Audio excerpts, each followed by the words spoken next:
Përshëndetje të gjithëve. Edhe sot po e përgatisim një recetë shumë të shishme. Besoj që shumë herë keni provu e përgatit lasagna, por pa i zier petat fare. Vetëm me salcën e vet, lasagna ju bëhet tepër e shishme. Fillojmë. Në tigan shtojmë 2 lugë të gjellës gjalp, edhe pak vaj. Shtojmë një qepë që e kemi përgatitur më herët. Vazhdojmë e kavërdisim pak qepën që qepa të filloj pak të zbutet.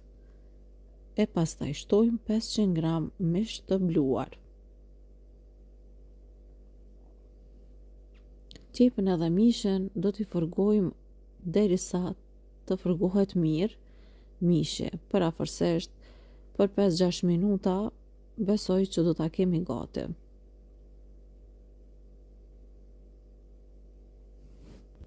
Te mishi po shtojmë një lugë të mesme me origano. Shtojmë biber të zi, parafërsisht dikon një lugë të çajit të mbushur plot. Një lugë të mesme me kryp, një lugë të mesme me biber të kuq. Kryp do t'i shtoj edhe pak, por krejt në fund. Tash po vazhdojmë edhe po e përzim mishin. Edhe po e vreni që veç ka fillu që mishi të kavërdiset. Mandej shtojmë salcë domate 500 gram.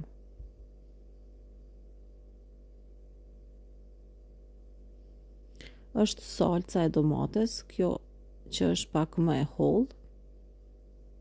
E në ndërkohë do të shtojmë edhe 2 lugë të gjellës me pure domate. Tash e shtojmë ujin, dikon 300 ml ujë, edhe një lugë të mesme kryp, por nuk e kam mbush plot.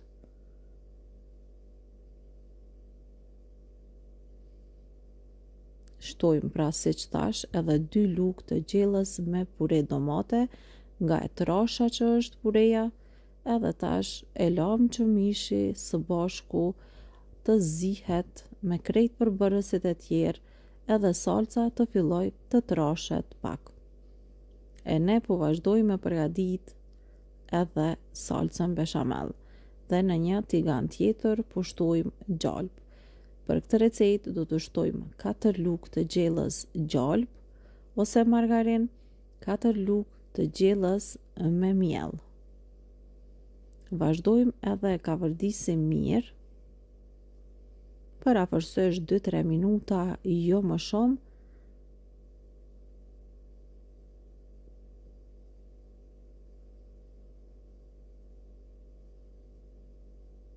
Po e shikoni që veç ka fillu nga pak mielli të kavërdiset, edhe të fitoj atë ngjyrën e artë.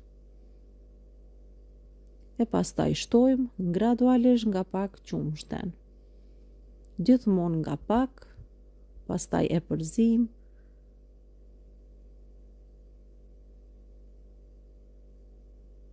Edhe shtojmë pjesën tjetër të qumshtet, por krejt në total do të shtojmë parafërsisht 800 ml qumsht ose 900 ml.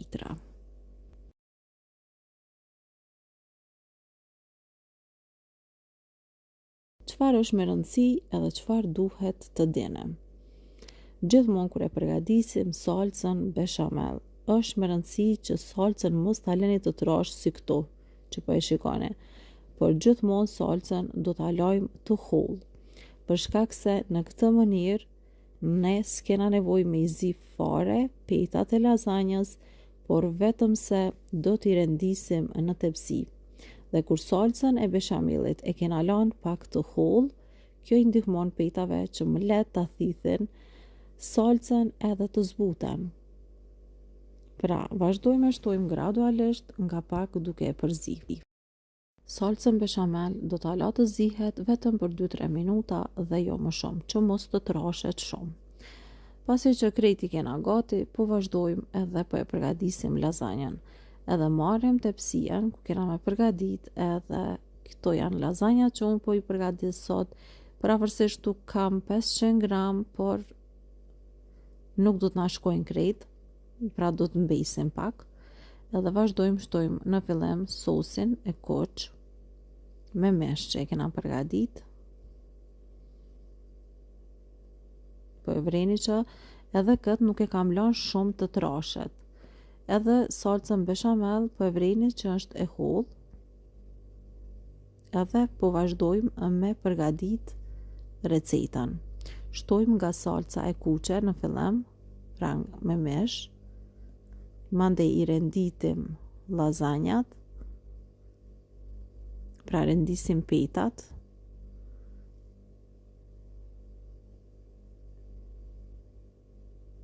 Tash mundemi nga pak mja bë kështu një mbi një me i vendos që fiks 4 pjesë t'i rendisem.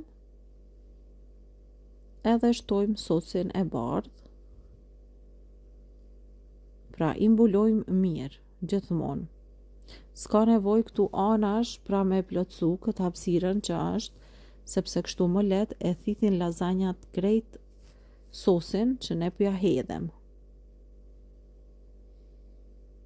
Është një nga recetat që e përgadis shpesh edhe që vërtet ja vlen të provuhet. Do me thonë një rend e vendosim me peta, shtojmë salcën bechamel, shtojmë salcën e përgatitur me mesh, mund të shtojmë nga pak kashkavall nëse duam, në secilin rend, pra vetëm pak, e pastaj kështu e përsëritim krejt procedurën derisa ta mbushim tepsien plot. Po e vreni që salca veç po del anash. Ka mjaftueshëm. Pra, kjo është edhe sekreti i përgatitjes së lazanjës, pa i zier petat, sepse duhet i mbuloni mirë me salcë. Furrën e shporetit nuk e kam lshu me u nxe, për shkak se do ta lshoj në momentin kur do t'i fusim edhe tepsien me e pjek. Krejt në fund e shtojmë pastaj salcën e bardhë. Pasi kena përfundu, shtojmë salcën e bardhë, tepsia u mbush plot, nuk ka më vend, edhe do ta plotësojmë me kashkavall mbi. Do hedhim mjaftueshëm, sepse do i ndihmoj shumë kashkavalli që të formohet një shtresë edhe lëngu mos na rrjedh nga tepsia, edhe lazanja ngadal ta thith lëngun edhe të përgatitet, pra të zihet mirë. Pra thash, furrën e shporetit nuk do ta lëshoj më herët. Pra nga 500 gram kanë mbet vetëm këto peta. Marrim tepsien edhe drejt në furrë. Furrën po e lëshoj tash, nga momenti që e kam shti tepsien për me pjek. Do ta lëshoj në temperaturë 170 gradë. Ngadal lazanja të zihet mirë. Në 170 gradë për 35 minuta, e pastaj lazanjën e kemi gati, është tepër e mirë edhe shijon shumë.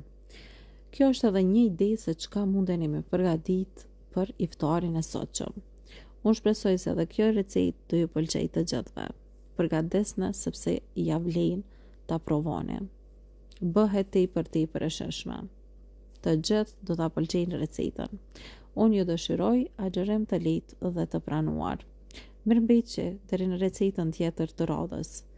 Të gjitha agjeruesve ju dëshiroj agjerim të lehtë dhe të pranuar. Zoti begatoft çdo sofër të iftarit. Zoti ju begatoft të gjithëve. Mirëmbëjtje deri në recetën tjetër të radhës. Shpresoj që do të shoqërohemi edhe me shumë receta tjera të shëshme gjatë gjithë muajit të Ramazanit.